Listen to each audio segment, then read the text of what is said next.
9:04 de la mañana para estar claros con la noticia, por supuesto con mucha información hoy, mucha información de orden público. Don Gabriel Cifuentes, buenos días.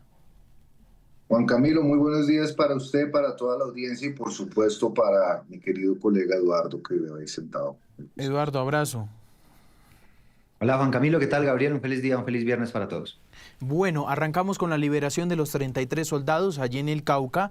Todavía tengo un conflicto con el término, porque usted sabe que nos metemos todavía en una cosa polémica, y es si es retención o es secuestro. La misma defensora lo dice, eso tiene que definirlo la ley, la justicia y la Fiscalía General de la Nación, ¿no, don Eduardo? Sí, pero sin duda, digamos, cuando hay una restricción de las libertades, que fue lo que ocurrió en estos casos, aquí, digamos, sin duda se puede efectivamente llamar un secuestro. Pero usted tiene razón en que todavía pues hay muchas ambigüedades alrededor de este asunto. Pero aquí, digamos, lo que queda claro, Juan Camilo, es que poder analizar este asunto no es tarea fácil, porque claro, uno pensará, o muchos de los que nos están viendo pensarán, pues que simplemente la fuerza pública debe ser respaldada en todos los lugares del país y que está muy claro quiénes son los malos y entonces la fuerza pública va por los malos y demás, pero justamente la defensora que usted nos citaba hoy nos decía en Noticias Caracol algo que es muy grave, y es que todas esas comunidades están bajo una gobernanza de los ilegales. Hay carnetización, manejan el tema de la salud, manejan la seguridad, manejan muchas cosas que debería manejar el Estado, Mm. terminan Pero proporcionándolo ahí, Edu, ilegales. ahí es la discusión, digo, que ponía la defensora sobre la mesa. Es más, en la entrevista la escuché y decía, cuando es una comunidad instrumentalizada, no se puede asegurar con total claridad, sino que lo tiene que dirimir la Fiscalía, si se trata exactamente de un secuestro. Sí, pero Juan Camilo, es que yo Mm. creo que esto tiene dos miradas. La mirada, digamos, desde las víctimas, que fueron estos soldados infantes de Marina que estuvieron 4 días privados de su libertad, porque no Sí. podían salir, no podían hacer esto, digamos, ahí claramente hay un secuestro. La otra cara de la moneda es quiénes cometen el secuestro, que creo que ahí es donde está esa disyuntiva que usted plantea, y es a quién se le atribuyen esas responsabilidades. Y eso es lo que está diciendo la defensora del pueblo, deben entrar a analizar las autoridades. Pero que se trató de un secuestro, sin lugar a dudas que efectivamente así ocurrió. Don Gabriel. Vea, yo creo que esto puede obviamente pasar por el tamiz jurídico y el tamiz jurídico tiene, si se quiere, dos componentes. Por un lado está el tema de que para que un hecho sea considerado un delito no solo se requiere su comisión, sino la voluntad y el conocimiento del autor de la conducta, que es lo que se conoce como dolo. Si yo retengo una persona, pero no lo hice a conciencia o de manera voluntaria, sino coaccionado, pues yo no puedo ser culpable de ese delito, dado que yo he sido instrumentalizado, he servido como medio para la comisión de ese delito. Pero eso es técnica jurídica. Ya la Fiscalía tendrá que determinar si las personas, esos 600 habitantes, estaban instrumentalizados, hasta qué punto estaban instrumentalizados, de qué manera estaban siendo instrumentalizados, si estaban operando bajo coerción violenta o si por el contrario son ciudadanos que apoyan legítimamente y en su territorio apoyan esta serie de actividades criminales. Eso no se sabe, pero en lo que yo coincido con Eduardo es que hubo una retención o hubo un secuestro, una retención Ese en O es contra de la importante, voluntad don Gabriel. de Sí, los claro. militares, claro. Ahora, esa retención se puede entender como secuestro, un secuestro simple, o bajo el derecho internacional humanitario, que tiene categorías distintas, se habla de retención, pero eso es otra categoría jurídica adicional que aplica en el derecho internacional humanitario y que es complementario, no excluyente con el derecho penal en Colombia. En Colombia, eso que sucedió se llama secuestro. Ya de ahí a probar que las comunidades fueran culpables del secuestro por vía de su conocimiento y su deseo de que estos militares quedaran privados de la libertad, lo tiene que determinar la justicia. Y qué pena, pero es que esa distinción jurídica pasa por técnica y comprensión de cómo funciona el derecho penal. Claro, es una cosa bien importante. Vamos a revisar lo que dijo el general Cubides.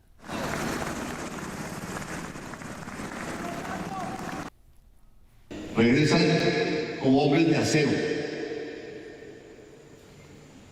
Hombres que han sido forjados en medio del fuego, el dolor y el deber. Hombres que han estado firmes y recios ante la adversidad. Y eso aquí tenemos que reconocerlo. Con un nivel alto de autocontrol que les permite entonces tomar decisiones inteligentes. Ustedes son muestra de temple, de valentía, de orgullo.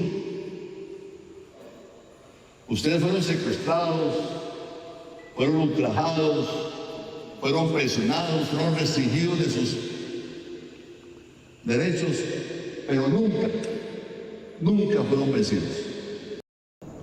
A sus familias que los miran con amor y oración, les decimos que sus esposos, sus padres, sus hijos han regresado del pecho erguido de orgullo. Debo decirlo, ha sido también fruto de instancias externas, entidades del gobierno, entidades del Estado, y con un grupo de observadores también han permitido entonces lograr ese momento de liberación. Pero estábamos listos para liberarnos. Bueno, aquí está entonces el tema, la liberación. Vamos, todo ocurrió después de una operación, tengo claro, ¿no? Eduardo, dieron de baja a uno de los cabecillas de las disidencias y la consecuencia pues fue esta, ¿no? De hecho, estamos hablando de 10 personas abatidas y es el reporte que también entregó la Defensoría del Pueblo, corrobora, pero aparentemente uno de esos 10 abatidos es un civil, que ese es otro caso, digamos, otro tema que está en investigación. Al final, el acuerdo consistió en que los familiares de esa persona se les permitió ir hasta medicina legal para un reconocimiento, para verificar efectivamente si se trataba o no de esta persona. Y eso hizo parte de los acuerdos para que finalmente la comunidad dejara en libertad a estos militares que fueron recogidos en un helicóptero allí en la vereda Nueva York del municipio del Retorno para posteriormente ser trasladados a San José del Guaviare, que son precisamente esas imágenes que estamos viendo acá. Pero Juan Camilo, yendo al fondo del asunto, aquí lo que está ocurriendo, y no solamente en Guaviare, sino también en otras regiones, hablábamos de esa gobernanza que está denunciando la Defensoría del Pueblo. En este 2025 van 30 situaciones similares a esta, ¿no? Se les puede llamar azonadas, se les puede llamar, o bautícelo como usted quiera, pero esto mismo está pasando. Y obviamente aquí en lo que queda en tela de juicio y la gran pregunta que se hacen muchos ¿Y es, hubo alerta? ¿y qué va a pasar a futuro con las operaciones militares en esas zonas de tantas complejidades sociales, donde inclusive puede haber cierta hasta empatía y simpatía de las comunidades con estos grupos ilegales que, como insistimos, muchas veces son los que Es que garantizan esos derechos que deberían garantizar el Estado? hay otra cosa bien polémica y es que otra vez la defensora dice que hubo alerta temprana en el retorno. Y es ya un patrón que se está repitiendo y es la omisión de las alertas por parte del Estado, que por supuesto es una preocupación desde, vamos a partir del hecho del Catatumbo, que ya tiene la Defensoría del Pueblo. ¿Qué está pasando con la atención de las alertas tempranas? Es decir, otra vez la Defensoría diciendo que esto podía pasar, don Gabriel. Pues esto lo que demuestra es que el Estado, y hay que ser justos, esto no es nuevo, las alertas tempranas, incluso la masacre de Bojayá en el 2002 fue advertida por la Defensoría del Pueblo. El sistema de alertas tempranas viene funcionando desde hace por lo menos 2 décadas, pero lo que sí es posible señalar es que tanto en esos momentos como ahora el Estado no ha sido efectivo y no ha sido capaz de hacer presencia efectiva en todo el territorio nacional. El Estado no solo puede presentarse vestido de camuflado en zonas y en territorios donde quien ejerce el control, quien ejerce la fuerza, que para muchos campesinos y para muchos habitantes es la fuerza legítima, son los grupos armados ilegales.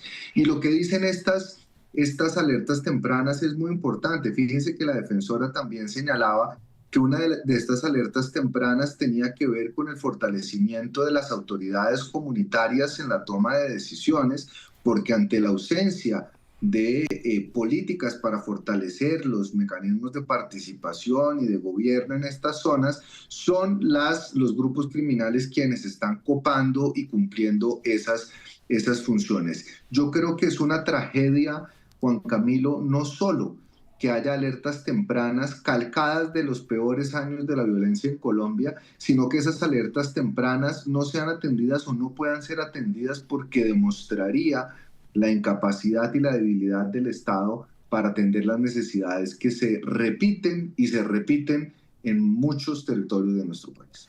9:14, vamos a hablar de otro tema de seguridad muy importante. Ayer apareció el señor Nicolás Maduro en medio de un acto militar ordenándole a su ministro de Defensa que coordine con el ministro Pedro Sánchez lo que a él le habían anunciado y lo que el presidente Petro había anunciado de la llegada de 25.000 soldados a la frontera, en especial en el sector del Catatumbo.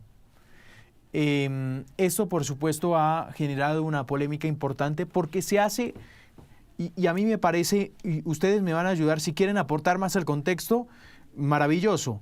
Dos cosas que para mí son fundamentales, Eduardo y Gabriel, y es la primera en el marco de una zona binacional que tuvimos aquí al ministro de Defensa y tuvimos aquí a miembros del gobierno nacional explicando lo de la zona binacional, hasta donde yo tenía claro, esto de militar no tenía nada.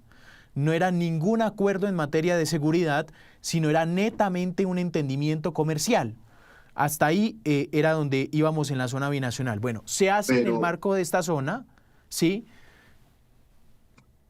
Pero también a lo último se habló de cooperación en materia de inteligencia para poder interceptar temas de narcotráfico. Es decir, la zona binacional existe desde hace 15 años. Eso no es nuevo, pero lo que generó, Juan Camilo, preocupación e incluso preocupación dentro de las mismas tropas es que se estuviera pensando en el marco de la política binacional en un escenario en donde ambos países estuvieran compartiendo inteligencia para combatir la criminalidad en la frontera. Ahí ya saltaron todas las alarmas porque una cosa es cooperación comercial, migratoria, y otra cosa es compartir inteligencia con las fuerzas militares del régimen de Maduro.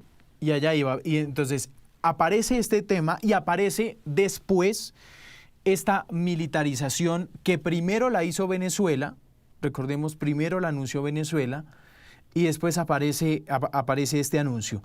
Y dos, que el contexto es importante, el tema del Mar Caribe, una amplia despliegue militar donde un régimen de Maduro dice constantemente que se siente amenazado y que hay que fortalecer todo este tema de alianzas militares.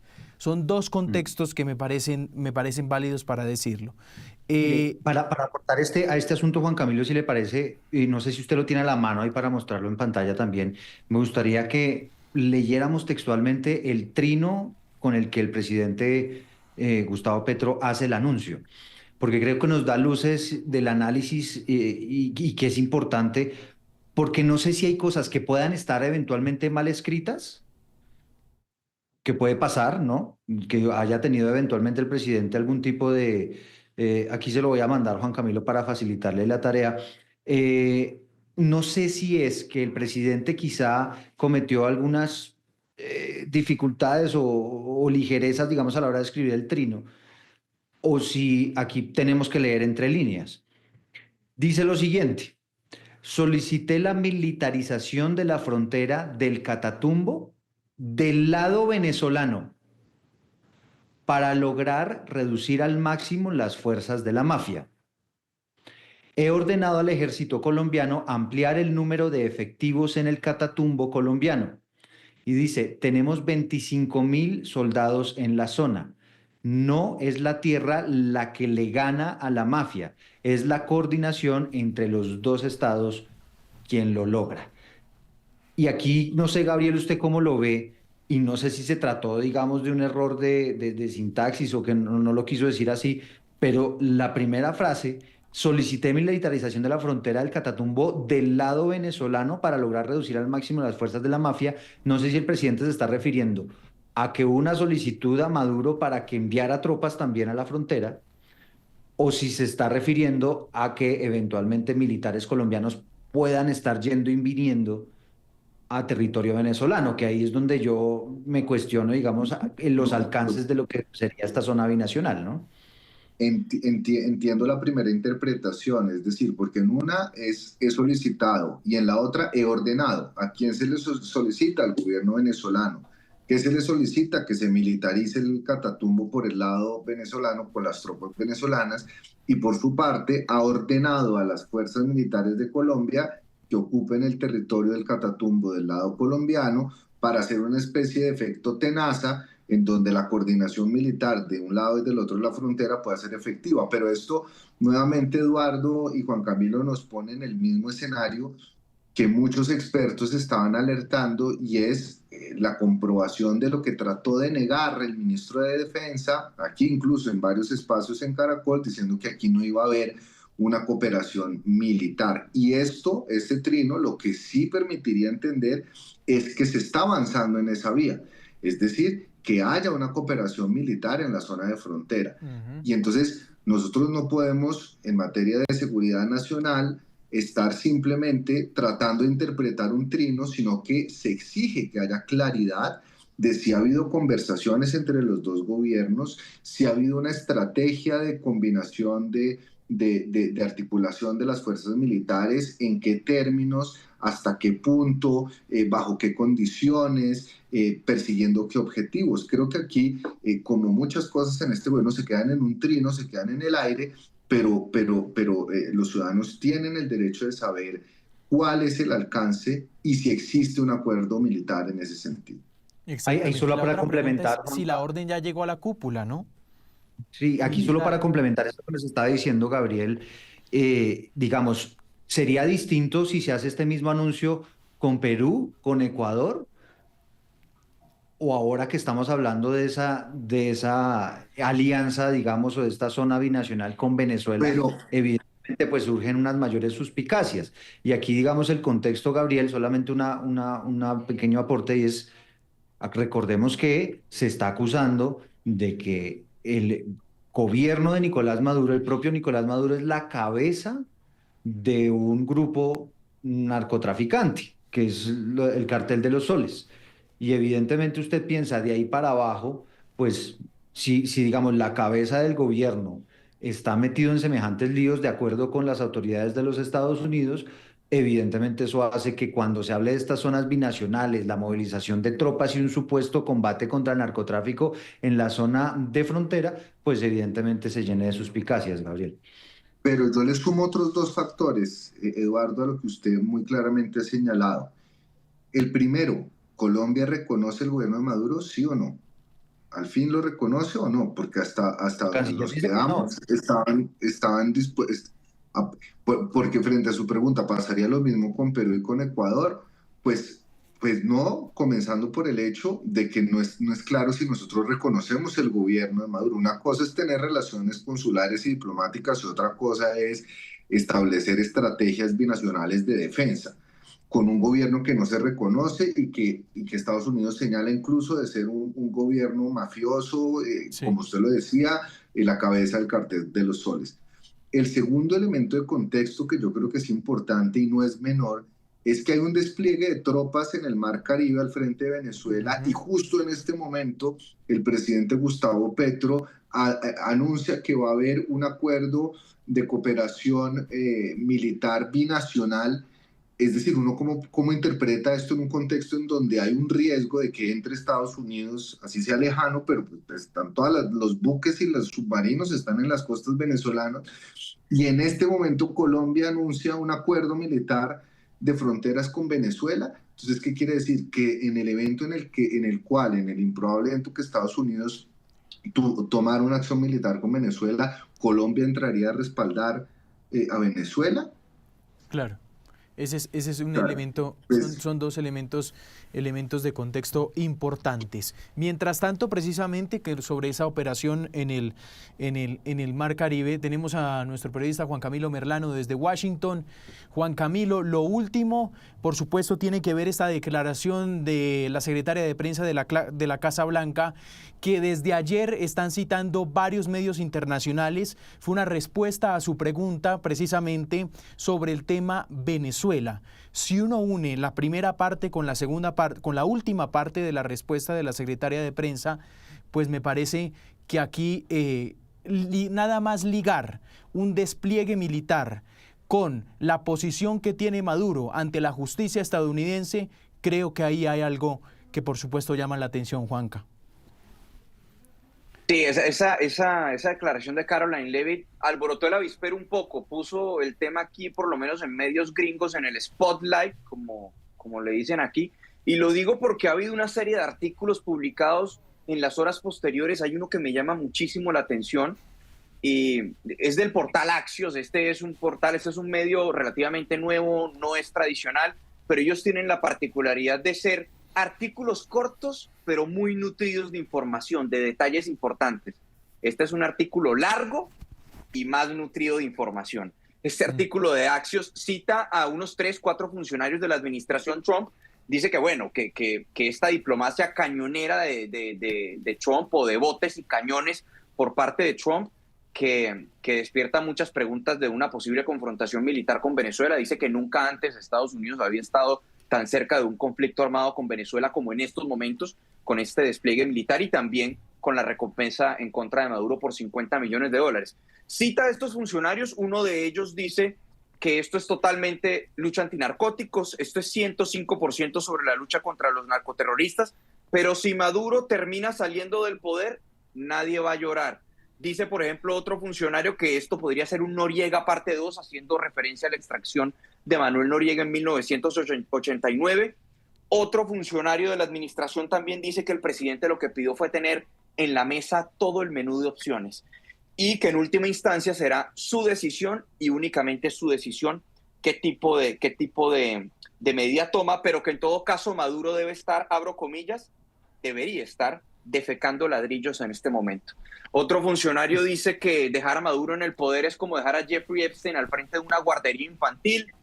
Y bueno, también otras particularidades de este extenso artículo es que destaca al gran aliado de Maduro en estos momentos frente a este despliegue militar y momento de tensión, y es el presidente Gustavo Petro. Resalta, por ejemplo, el trino del presidente Gustavo Petro, donde dice que el cartel de los soles no existe, que es un invento de la derecha para derrocar gobiernos.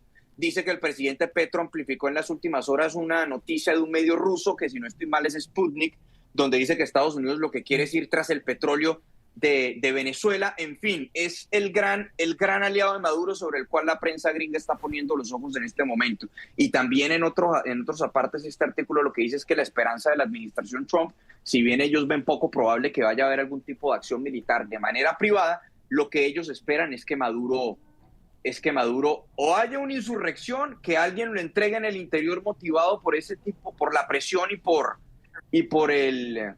por la recompensa, o que Maduro de alguna forma también escape, que a ellos no les importa dónde vaya Maduro, que lo importante es que se vaya. Y bueno, son esa cantidad de especulaciones que hay en torno a este despliegue que despierta muchísimas preguntas, entre esas la posibilidad de acción militar. Eso nos respondía, lo siguiente nos respondía la portavoz, la secretaria de prensa Caroline Leavitt, el día de ayer.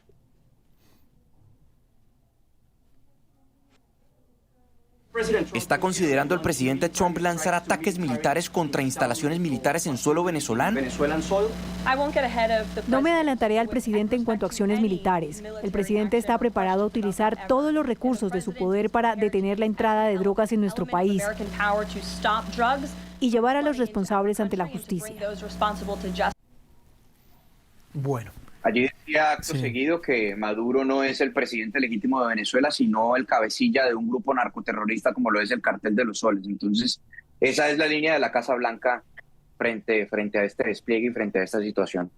Claro, y por supuesto entonces a partir de ahí aparecen es muy interesante los escenarios que también varios analistas internacionales por supuesto plantean, que Juan Camilo ya los mencionaba, y por supuesto aparecen también basados en un despliegue militar que ha venido, como lo ha reportado también Juan Camilo Merlano, creciendo en los últimos días. No es el mismo despliegue que se planteó desde el día 1 sobre esta operación en el Mar Caribe, sino que ha venido creciendo. Juanca, gracias. Claro que sí, muchas gracias a ustedes. Bueno, sobre esta declaración y por supuesto don Eduardo y Gabriel, pues sujeta a todo tipo de interpretaciones, pero pues ha resonado mucho en los medios, ¿no, Edu? Sí, y me quedo con uno de los analistas que estaba citando Juan Camilo Merlano, que dice: Donald Trump quiere tener sobre la mesa todo el menú de opciones. Y creo que a eso le está apostando, es a la posibilidad de que evidentemente la recompensa, más la presión militar, más todo lo que ha venido ocurriendo, pues tenga un efecto de implosión dentro del propio chavismo, es decir, que a Tensar la Maduro cuerda, sí. Exacto, que a Maduro lo terminen traicionando y que por esa vía termine quizá dejando el poder, que no sabemos qué pasaría con Venezuela en ese escenario, digo, en los días venideros después de que a Maduro le pase algo, lo capturen o pase cualquier otra cosa.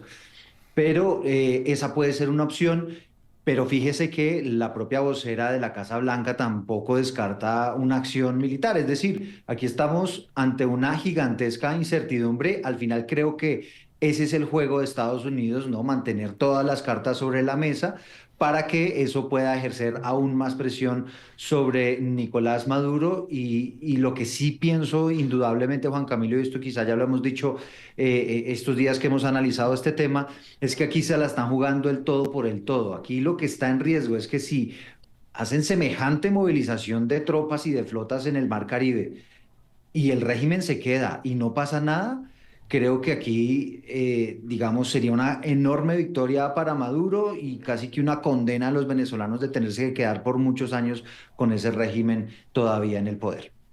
Pero fíjese, Edu, que yo ahí sí tengo una lectura levemente distinta, porque creo que por primera vez Trump está en una situación gana-gana.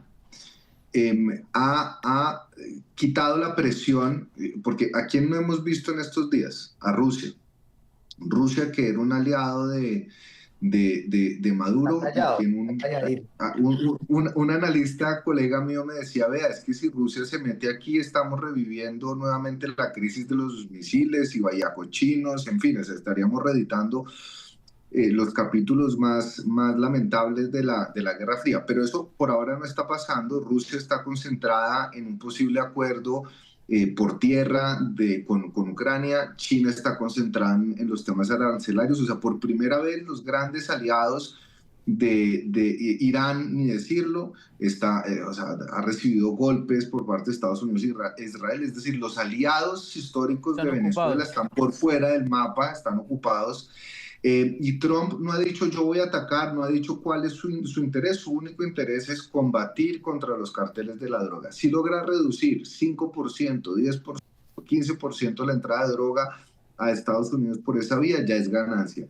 Si sacan a Maduro por la vía de la recompensa, gana aún más. Sí, entonces lo que creo es que Trump está midiendo que es el único momento en donde puede tener una intervención que le da réditos políticos. Y no olvidemos que además el próximo año son los midterm elections, que son las elecciones de medio término, donde Trump ha venido perdiendo muchos apoyos y necesita tener capital político, necesita tener resultados para mostrar, porque hasta ahora no ha sido muy efectivo ni en su política migratoria, ni en la política contra el fentanilo, ni las drogas, ni en resolver la guerra de Rusia. Tiene problemas por lo de Israel. O sea, él necesita victorias políticas, y este es el perfecto escenario de recibir una que no marca titulares en Estados Unidos, pero que tampoco le hace daño. Bueno, ahí está entonces el tema Estados Unidos, que por supuesto estamos muy atentos. Ya para terminar, les planteamos la pregunta del día, muy cortico, me gustaría también preguntárselas a ustedes. tiene que ver con otras noticias del tema deportivo. Estamos a la expectativa de que aparezca la lista de convocatorias de la Selección Colombia. ¿Qué jugadores cree que deberían estar sí o sí en la convocatoria de la Selección Colombia para los partidos finales de la eliminatoria contra Bolivia y Venezuela? Los leemos con el @Noticias Caracol en nuestras redes sociales. Don Gabriel, don Eduardo, lo único cierto, John Hader Durán parece que está lejos de ser convocado. Es lo que ya varios periodistas en la materia han dicho. Y el tema de Dairo Moreno, que es la gran expectativa que se tiene, hoy parece, también muchos periodistas deportivos lo han dicho a través de las redes sociales, muy caído el tema de don Dairo Moreno. Ha llamado la atención una cosa. Dijeron que ayer se iba a revelar la lista y es la hora y no la tenemos, ¿no? ¿Qué es lo que ha llamado la atención de este tema, don Eduardo?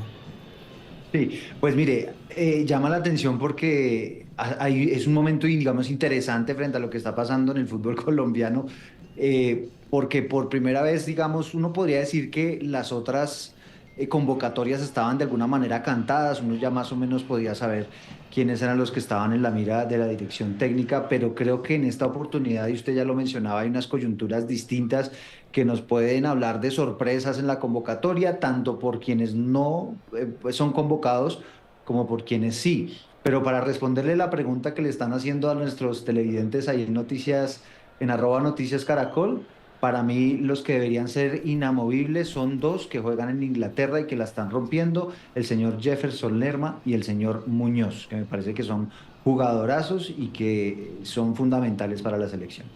Acá dice se fue con la defensa. Bolivia, sí, se fue con la defensa. Yo creo, Juan, que no se puede improvisar. Pucha, son dos partidos, necesitamos ganar uno.